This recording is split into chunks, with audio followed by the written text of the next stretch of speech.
Hi, welcome to Bloodhound Pix, the podcast. This episode, we're going to do something a little special called Getting to Know Us, where the three of us are going to talk about our favorite subgenres. You're going to kind of be able to see the movies that we'd personally recommend as our own favorites away from what is the technically the best or anything like that. So, let's get forward. As usual, I am Craig. This is Josh. And this is Kyle. Yay. Thank you for listening. And of course, moving forward, for anybody that's interested, just feel free to comment. Tell us what your favorite episodes are. That doesn't make any sense at all. Tell us what your favorite subgenres are, or your favorite episodes. I don't care. Tell us anything. What you're really liking. Tell us what your favorite movies are. The ones that you would go out and personally, recommend to people that you champion. All of that. Let's have fun. So, as I've kind of talked about, moving forward, or all throughout all of the episodes, and even in some of our reviews that we reference pretty constantly with Ginger Nuts, I am a big body horror fan. And so, backtracking, each of us are going to kind of talk about 3 to 5 of our favorite kind of subgenres. And these are the ones that, while we like all ranges of horror, these are the ones that we will specifically search out new episodes or new movies in that genre. So yeah, I'm a body horror fan, and I have 2 for each of mine. So this one should not come as a surprise to most, but the one I'll always recommend is The Brood. It's David Cronenberg. The reasoning for this, while David Cronenberg has kind of done what I think are technically better body horror or more iconic, such as Videodrome, The Fly, so on, The Brood is kind of the one that I always consider his most personal, and it's the one that he's said is the only one he doesn't consider a comedy, because it's connected to his divorce that was happening at the time, and so there's kind of this personality that's attached to it that sometimes, as much as I love his work, it's lacking in some of his other movies where he looks at it more from a scientific approach, where The Brood is very emotional in a way. And I think it's great. For those of you that haven't seen it or don't know, it is about a divorcing couple, and the wife is dealing with trauma of her own, while her husband is trying to take custody of their daughter because the daughter is not safe in the wife's hands. And part of this experimental treatment that she is receiving results in her growing fetus-like creatures off of her, that her trauma gets manifested into these fetus-like creatures, and then they go and they pretty much attack the person or people that she is pissed off at the time. And it's weird, and it's has an amazing performance by Oliver Reed. But yeah, overall, this is probably one of my, not just for body horror, but one of the ones I'll always talk about. The Brood. My second body horror movie, I had a lot of trouble with this one and trying to figure out what to do next. But I wanted to do something that I did watch a lot when I was when it first came out. So I was younger, and I thought it was really funny and great. Is Slither, which is James Gunn. It was kind of his first big one. Before that, he wrote a lot of trauma movies, and this was kind of his big break in a way. Even though Super got him Guardians of the Galaxy, Slither is kind of it's great. It is a throwback to the 1980s without feeling like a throwback in a way. It's very modern. It deals kind of with like this small town mentality, but also kind of feels authentic in that, where it's not like a Californian writing, somebody in the Midwest. And I don't know, it's it has a great performance by Michael Rooker, by Nathan Fillion. It's Elizabeth Banks. All across the board, it's still the one that is I laugh out loud with, and the practical effects are really outstanding in it. And yeah, James Gunn needs to get off his Suicide Squad bullshit and Guardians of the Galaxy bullshit and do something like Slither again, because it's easily the best thing he's ever done. I think it's one of those things like people talk about with, was it Peter Jackson, where it's like he's to a point now where he's making like certain movies that like, I don't know if it's even possible for him to go back to that. Yeah, which is a fucking shame, because I mean, obviously we, Peter Jackson with the bad taste and Dead Alive is no longer even a real person. So yeah. But yeah, that's mine. I don't know if you guys have body horror movies that you would recommend that you champion. Think about it. There's a lot, but I would, just off the top of my head, I'd say Videodrome, also Cronenberg, which I love. And it's interesting one to watch today because I feel like it's even more relevant just in regards to the way we interact with media. So check it out. Yeah. You know what just popped into my head? I'm trying to not do the obvious thing and name another Cronenberg. But it's kind of funny because it's relatable, because it's Saska Sisters, American Mary. Okay. Which, I'm not a fan of theirs at all, but that film wasn't bad. The best recommendation ever. Yeah. I mean, it works well, and I think with body horror, it's one of those genres that are hard to pinpoint, because there's body horror in terms of a creature or some mutation. There's also, people consider a werewolf movie sometimes body horror. They'll consider zombie movies body horror.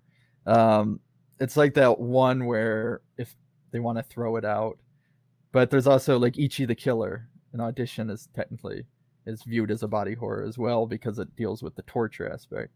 So I'm always curious where the line is of like what is body horror, because yes, horrific things are being done to a body, but all genres are kind of fluid, but that one specifically, there's not really there's not like that.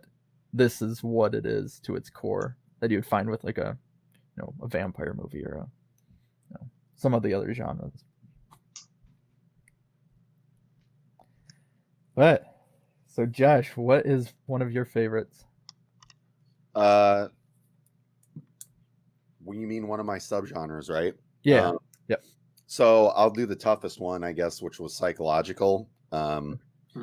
And it was funny when I'm not just relying on my memory, because my memory sucks, but when I looked this up, the number of things that show up as being considered psychological horror subgenre stuff, it's ridiculous, the amount of crossover. And we were talking, Craig and I, about like In the Mouth of Madness was one of them, and it's like, no, it isn't. I mean, I guess it could be, but it's definitely not. So there's plenty to choose from, but I think for me, and this may be questionable as to whether it's a horror film or not, but fuck it, I'm going with it. The Machinist is one of my favorite movies ever. And to me, it's the epitome of a psychological horror film. If it is, you could maybe say it's a mystery, but it's definitely psychological. And I don't know, and Brad Anderson coming off of Session 9, which I also saw was a psychological, but isn't it supernatural? I don't know. Whatever. But yeah, Brad Anderson had the two best movies back to back of maybe anybody in the history of making movies, with Session 9 and The Machinist. So there's obvious ones too. that are more popular, like you know, Aronofsky with Black Swan. You could even say Mother. I don't know. Mother is kind of unidentifiable in any way, but definitely Black Swan. But for me, it's. I think The Machinist is the almost the best kind of example of psychological. So, and it's it's older now and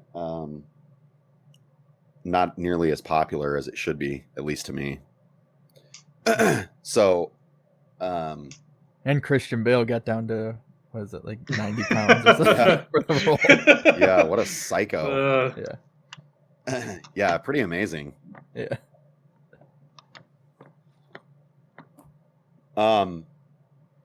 So do you want me to do another one, or Kyle, do you want to? Or another, if you want to do another,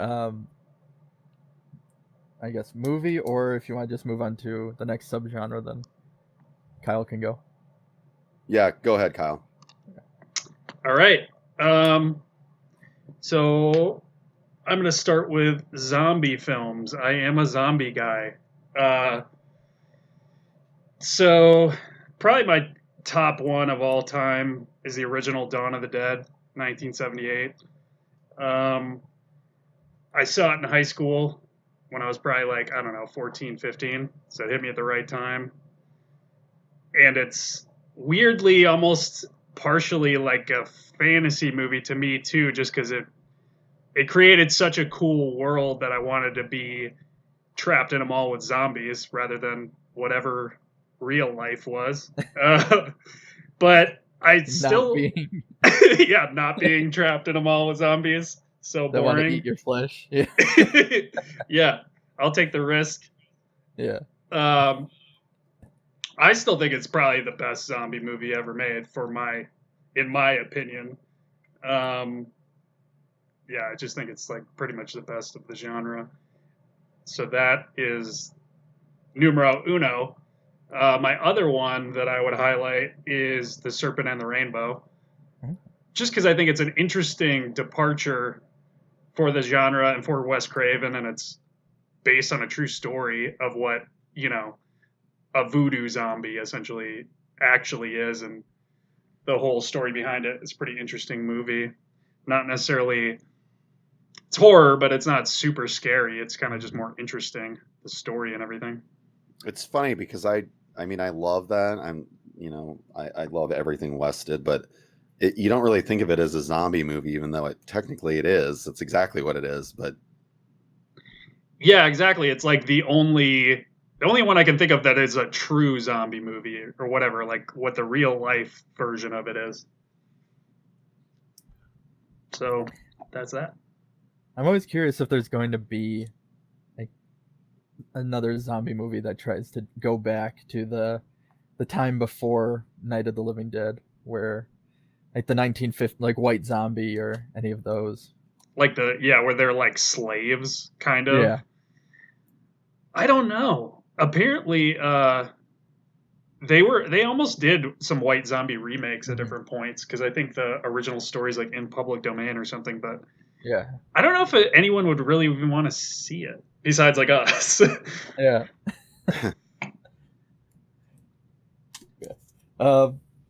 So my next one that I'll do, mine all kind of have a weird theme, but in terms of connecting, but I'll go with cosmic horror, which is also known as Lovecraftian horror, but for the sake of, there's some great stuff that has come out that Lovecraft didn't inspire, or well, he inspired, but he wasn't an adaptation of his work, so I will go with cosmic over Lovecraftian. And he's super racist, so I'll give the credit to Cosmic. So the first one I'll do is probably the best in terms of like what this means. Well, without getting too much into Color Out of Space, because Josh hasn't seen it, which he should. Yeah. Call him out now on this. Yeah, you need to see it, Josh. Yeah. But without getting into it, I'd say In the Mouth of Madness is like, it's not based on a Lovecraft novel or short story, and it's also probably one of the most meta horror movies that you'll find, to the point where, you know, something like Scream or Cabin in the Woods, they work well with a general audience, where I think In the Mouth of Madness is just almost too much meta and too much, or something that it doesn't sit well fully with, you know, the normal audience, or even a lot of John Carpenter fans consider it to be one of the worst ones. It has a great kind of Sam Neill performance. It's wonderful. For those of you that don't know what it's about, it's just this insurance agent, detective. He goes to find a author that's kind of like Stephen King, but this author is the greatest author that's ever written. His books are being sold more than the Bible. It's like people are obsessed with his work, and he just randomly disappears. And so Sam Neill ends up in this town that is off, that the author is supposed to be at, which he is, but it starts to turn out that the town is all kind of made up of characters from these books. And I'll try not to give any more away besides that, but no, it's great. I love it. I was, of course, going to do Color Out of Space just to poke more fun, but I wanted to, you know, look at stuff that I loved when I was younger, and this is what I would have recommended. And originally I was going to do Reanimator, but I'll do From Beyond. Is a great one. That is Lovecraft. It is also Stuart Gordon, Barbara Crampton, and Jeffrey Combs, who, you know, kind of were like the trio of doing an H.P. Lovecraft adaptation throughout the 80s. And it deals with a scientist kind of getting into another dimension, and they grow phallic-shaped things off their heads. That's basically what it looks like. And no, I think it's great. It's gooey. It's gross. It's definitely not Reanimator in terms of, I think that's what kind of hurt is a lot of people went in expecting Reanimator, which is more, it's funny in its own way, but it's not as like straightforward and comedy horror or horror comedy as Reanimator was. So that's mine for cosmic horror. From Beyond would never get made today, ever. Not at all. But what is it? They're trying to do a whole universe now, I guess. I saw that. Yeah. Yes. And so maybe it'll pop up again, but I don't think so. Well, and I know, like, I actually read the Lovecraft story that From Beyond is based on, like, I don't know, 6 months ago, okay. And it's nothing like the movie. So obviously Stuart Gordon and whatever screenwriter that he normally works with, I think it's the same guy. It's Dennis Paoli. Yeah. They obviously, you know, took several liberties with the story to the point where it's like it might be based on it, but it's certainly its own thing too. Well, that's what happened with Castle Freak too. Yes. Where the story of Castle Freak, you're right, can't remember what the short was, but was basically about this guy running through a castle and people are yelling there's a monster, and so he's running away from the monster, and at the end he realizes he's the monster. And that's basically the source material of Castle Freak. And the story of my life. Yeah. It sounds like that's a story of Lovecraft's life if he's a super racist too. Yeah. That's him realizing, oh shit, I'm super racist. Yeah. So what do you have next, Josh? What did I have next? I had Supernatural or Ghost. Okay. Yeah. Again, this is, you could fill this with 1,000 titles if you just Google it, but I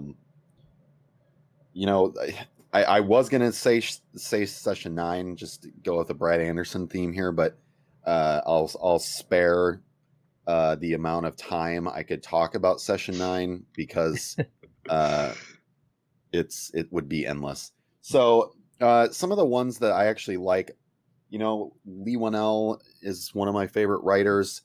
I think instead of using like Insidious, I would say Dead Silence, which is a movie that he made with James Wan that no one seemed to like, but it's good.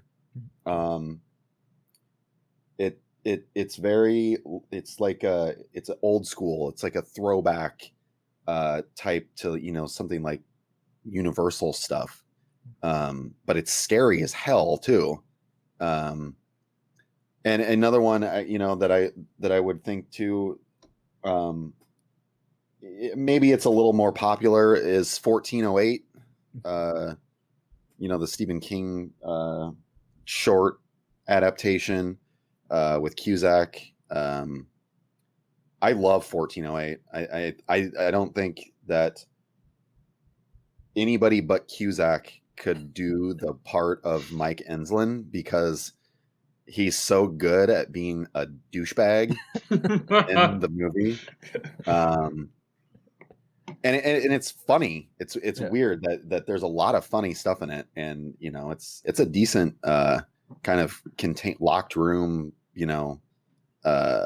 horror film. So do you watch which ending do you watch? Because I know, isn't there? Oh, there are two endings. Yeah, I don't really care. One thing about 1408, which I feel like is kind of a problem a lot of times with anything, is the last act, even though I hate saying that, but like, let's just say the last third of the film, it takes a sharp decline in quality. So that being said, either ending isn't gonna do much in the way of saving it. So okay. What are you feeling like, Kyle? I'm feeling like slashers is my next subgenre. See, Craig, it's a good thing I didn't take that one. Yeah. You would have fucked my shit up. Yep.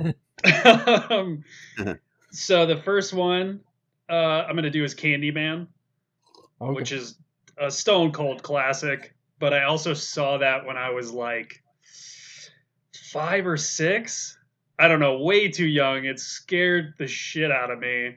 And my brother used to lock me in the bathroom and try to get me to say Candyman. And I'm like still scared of it. I don't like being in bathrooms in the dark at all. It left a mark, but it is a great one. And it's also another one that the short story is, well, the short story is not that much different, but it's set in England versus Chicago, so it's a little bit different. I think it works better with the Chicago. I think so too. Yeah. Like having that kind of racial tension and dynamic, and I don't know. I really like the movie almost more than the source material. I do too. I think it's better. Yeah, for sure. Okay, so my next one is Scream. Speaking of meta horror, which is another one I saw like right when it came out, so it had a big impression. But it was also funny and fun. I think it was the first one that like. Before that, I liked horror movies and I liked being scared, but obviously as a kid, you are really scared. It's not as much fun as it is terrifying or whatever. But I feel like that was one of the first ones I saw that also had like a lot of not only humor, but obvious humor. Because when you're like, 8 years old or whatever, you kind of need that underlined too. And I have one more to tack on there, which is Nightmare on Elm Street. More Wes Craven, just because it's kind of, I feel like it's one of the most imaginative. It's definitely I would almost say it's the most imaginative of the slashers in terms of having a killer in your dreams. Like that concept is just so creative and interesting. I was just talking to somebody. I might have been talking to myself about the fact that when Wes created the character of Freddy Krueger, there was nothing like it before, and there's been nothing like it since, which is kind of amazing, you know. It really is, because no, go ahead, Craig. Oh no, I was going to say they also. I saw some article about that on Alien. It's like before Alien came out, that was like the thing that nobody had ever seen anything like that before. And then, so what is what's the next creature? What's the next killer? Or is there even something that, can be, something that we've never seen before? Or have we kind of exhausted all of that stuff? Well, then you get, people like the fucking idiots that made that Bye Bye Man film that was just the biggest piece of shit ever, stuff like that, where it's just like, yeah, I mean, it's an original, character, it's an original concept, but you failed. Yeah, it's also got to work as a movie around it too. Yeah, no one cares. Yeah.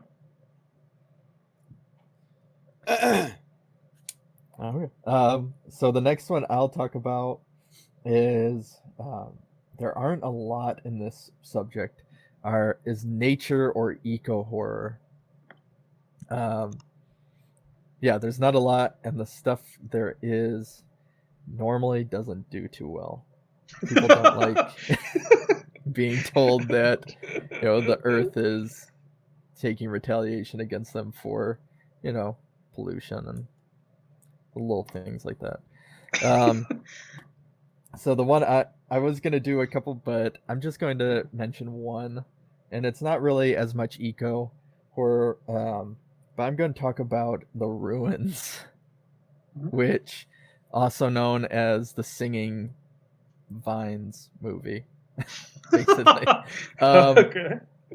Yeah, and that's why a lot of people, because it's vines, it's how can that be scary, and they're singing vines and all that, but The Ruins is brutal, and it is like intense, and it's one of those ones that I always like a movie that on paper it shouldn't work or it's going to be silly, and then it's not. There's really nothing about it that's silly, especially if you watch the unrated version that really kind of goes a little bit more in depth into an amputation scene that deals with the leg amputation, and that's all I'll go into for that. And then it has even a darkness to it, and yeah, will say that for The Ruins. For eco horror in itself, these are kind of more, they're not newer, but more that I've come across more recently over the last few years. And I would just say like Last Winter, The Long Weekend, those are ones that deal more with kind of nature having its revenge on people because of whatever horrible thing we're doing to the environment. But yeah, The Ruins, check it out. Okay, Josh. Yeah, so it was funny too. I was just gonna mention that.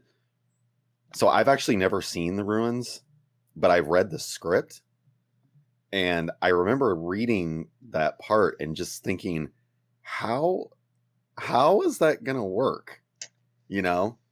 Like I know I've heard that there's a lot of blood and it is kind of brutal, but just I don't, and it's been several years, but just reading that part in the script about the vine thing, and it's just like I don't see how that's gonna happen. So like it makes sense in the actual story because it's more like in the same way that a Venus flytrap has something sweet that the bugs will go into and it closes, or things like that. It's like a defense mechanism or trying to lure its prey in. So the singing instead is that like will mimic its flower buds or something. It's been like a year or two since I've watched it. I found it just at Big Lots actually for $2, so I grabbed it.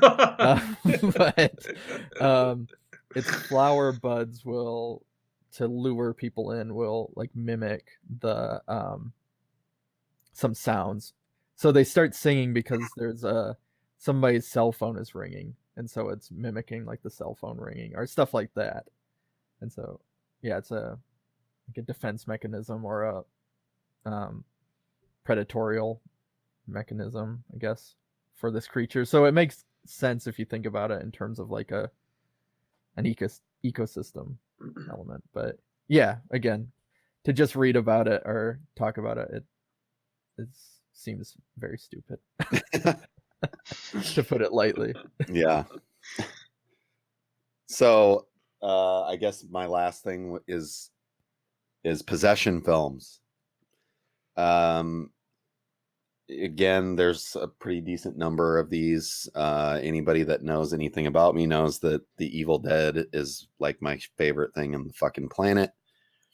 So I'm not going to talk about Evil Dead, but I'm going to go fucking completely off the radar with this one. I really like Amityville 2, which happens to be called The Possession. Amityville 2 is much better than the original film. Like, it's much better. And I think one of the if you were to pitch the Amityville 2 to somebody, you would say something along the lines of, it's like The Evil Dead meets The Exorcist. And they liked The Exorcist so much that not only did they copy it to a certain degree, but they also copied the makeup, like almost to the exact like little scarification. It's kind of funny. Like they had a picture of Linda Blair, gave it to the makeup artist and said, that's how we want this kid to look when he gets possessed. But yeah, Amityville 2, not a lot of people know. I mean, the Amityville films, especially the sequels, just go from fucking god awful to, not worth your time at all. So it is like I said, Amityville 2 is better than the original film. There's some other good ones. Obviously, I'd say like 976 Evil, which, has the great Stephen Jeffries, Night of the Demons.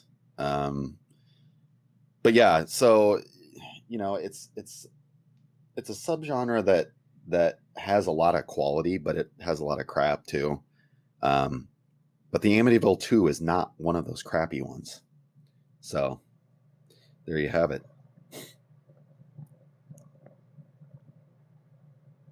What do you got, Kyle? All right. So I have classics. And obviously there's a million we could talk about. We know all kind of the original Universal ones are great. But for me, first I'm going to talk about the original Dracula with Bela Lugosi, just because that was... So when I saw Candyman, and I saw this movie the same day when I was like 5 or 6. And it made me love kind of the old horror stuff, the grand scale of it, and Bela Lugosi, and also scared the hell out of me. And is still, just a classic movie. So there's that one. And the other one I saw only maybe in the last year or two, White Zombie, with Bela Lugosi, but which is a surprisingly good classic movie for what was actually back then a low budget indie movie. It kind of ties back into our Serpent and the Rainbow, another more voodoo based zombie for you.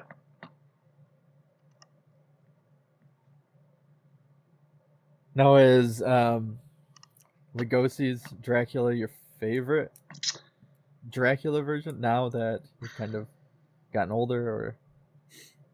I don't know anymore. It's hard because the other ones, I don't know if there's any good competing ones besides maybe Christopher Lee, because like the Coppola one is obviously really good for a lot of reasons, and then you got Keanu Reeves messing it up, and then I don't know what was the other. The Frank Langella one is actually kind of interesting. I rewatched it, but it's trying to be like romantic, so it's kind of weird. Okay.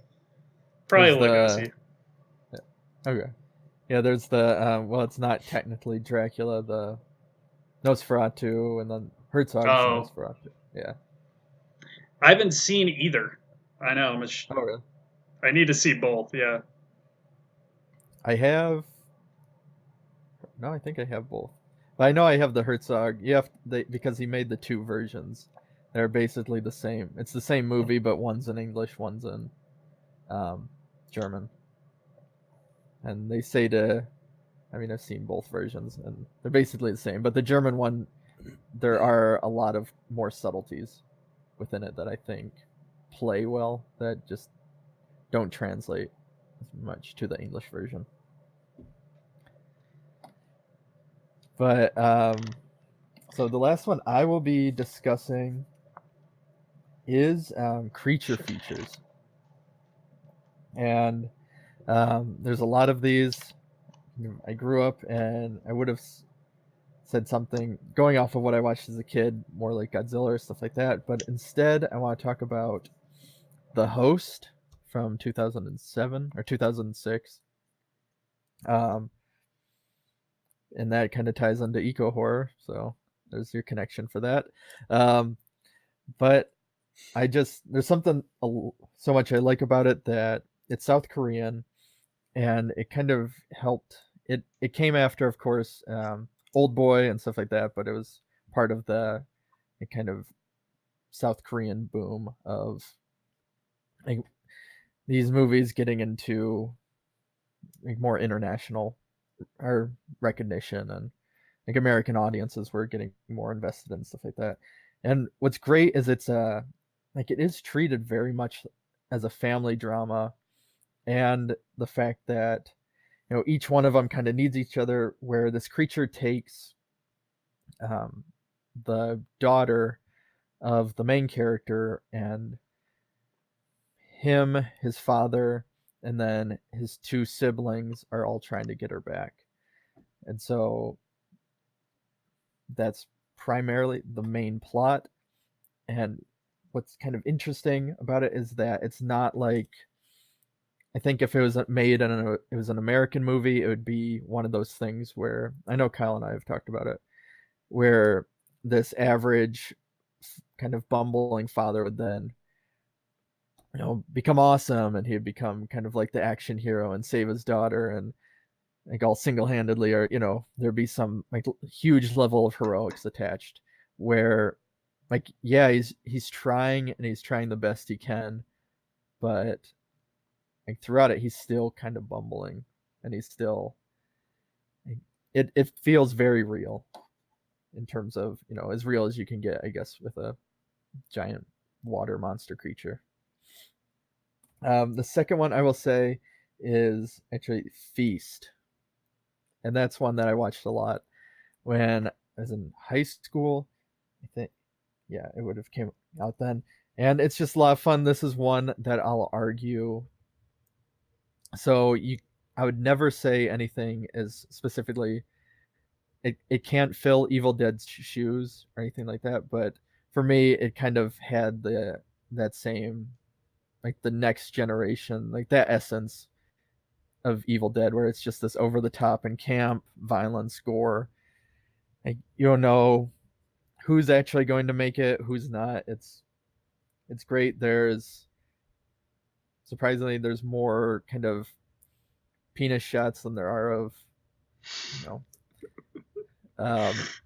exploiting of the female body. So, which is, it's funny in its own right.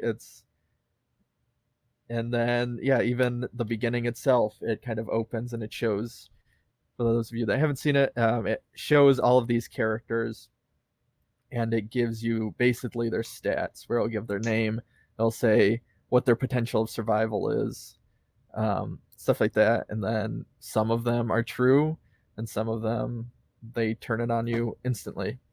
And Josh has a connection to it, but not really, because of the writers from that came from Iowa, where Josh is located, and the same university that he went to for his undergrad.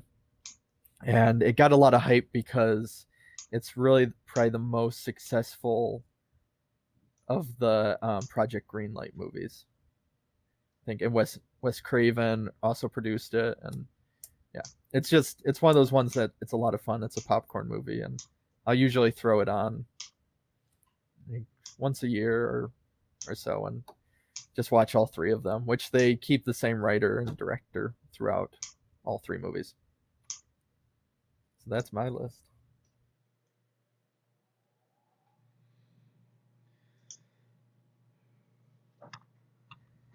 Do you have any more, Kyle? I know you said you were done, Josh. I have 3 more categories. So you tell me if you want me to do them, or you want me to like save them for the next installment of this, or what? If you want to do one more, then we'll save Okay. the rest. Yeah, so we're planning on doing little things like this.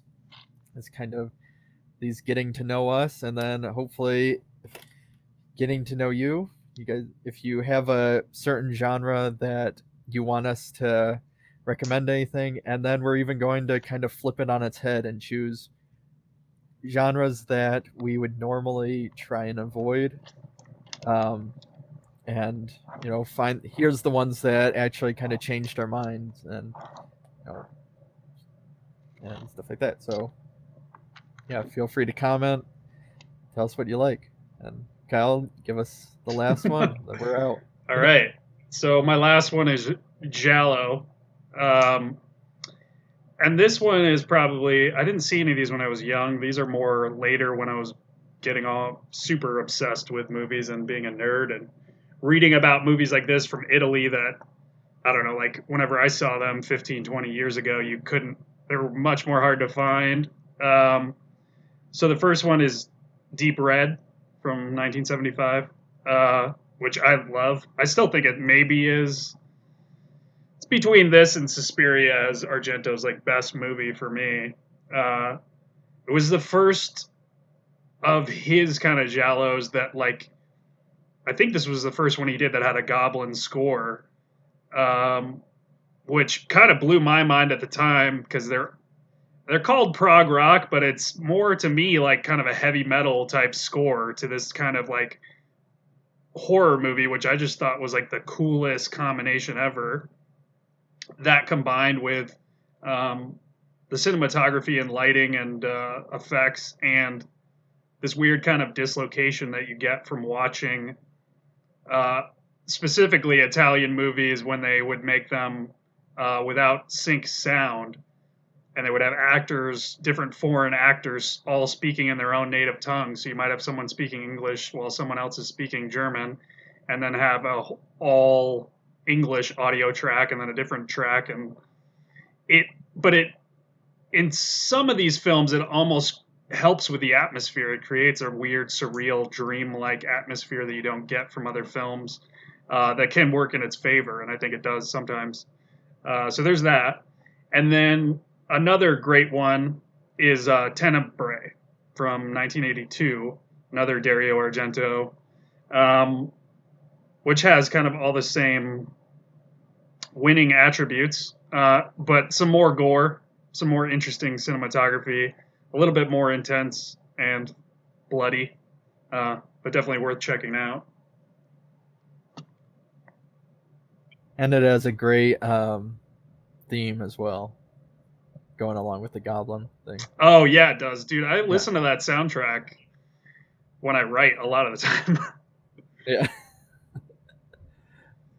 Okay, so that was our getting to know us, where we kind of talked about our favorite subgenres and kind of our personal recommendations, the ones that we will watch ourselves constantly, and our little kind of fan favorites that we'll champion. Again, yeah, feel free to just shoot us any messages, send us your favorites, and Please tell us Yeah. what you like, what you don't like. Yeah. And even if it gets you to watch one of these movies, I think we did our job. But try and watch multiple. Watch as many as you can. Quit your job and watch all these movies right now. And then there's nothing we can do to help you financially about that, but you'll be a better person. Okay. This is Bloodhound Pix, and thanks for listening. Bloodhound Pix podcast is produced by Josh Lee, Craig Draheim, and Kyle Hintz. Music by Raymond Seed. Audio editing by Kyle Hintz.